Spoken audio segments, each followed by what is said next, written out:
In this video, we're going to talk about how to use and service your FPR Indus fountain pen. Now, the Indus is a piston-filled pen, and so what we're going to talk about is how to fill the pen, how to disassemble the pen and service the pen, and then how to reassemble it. Now, the Indus comes in blue, and it comes in maroon, it comes in black, and it comes in white, and it comes in clear demonstrator. We're going to use the clear demonstrator version today so you can see exactly what's going on. First of all, filling a piston-filled pen, the Indus fills as any other piston-filled pen would. What happens is you take the piston and you rotate it counterclockwise. This causes the piston to descend down into the pen. Then the nib and feed are submerged into ink up to the section. Simply twist the piston cap back together, and voila, your pen is filled. Now, when I'm filling a piston-filled pen, I always recommend to fill it twice. This serves two purposes. It actually will fill your pen a little bit fuller with ink, and it will also allow the ink to flush back and forth through the feed, removing any particles that might be present. So that's a pretty simple process, how to fill your FPR Indus. Now let's talk about how to service your pen, how to disassemble it, how to reassemble it, how to clean it. The nib and feed on the FPR Indus are friction fit. What that means is they slide straight in, they pull straight out, and so you could use a cloth, or I would recommend actually a piece of rubber sheeting to just grab a hold of the nib and feed and pull them straight out. It's actually not that hard to do. You can set these aside. Now, disassembling the piston of the FPR Indus. You will turn the piston cap counterclockwise until it's fully engaged, and then simply continue to twist the piston cap. This is not going to damage your pen. What you're actually doing here is removing the piston cap. Now, you still have the piston inside.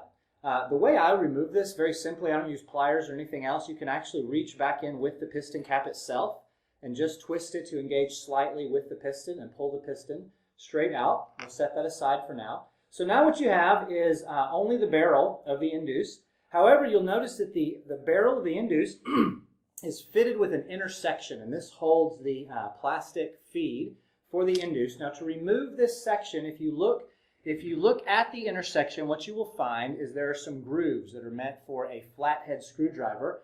It does take a pretty broad flathead screwdriver to engage these grooves, and so I've got a pretty broad flathead screwdriver that I found works for this purpose, and I can simply stick this screwdriver in and turn that intersection counterclockwise, and it will come out of the pen. And now I have a fully disengaged barrel. I could take pipe cleaner or soap and water and clean this out very thoroughly. To reassemble the pen is the exact opposite process. I will take my intersection, I will screw it back together.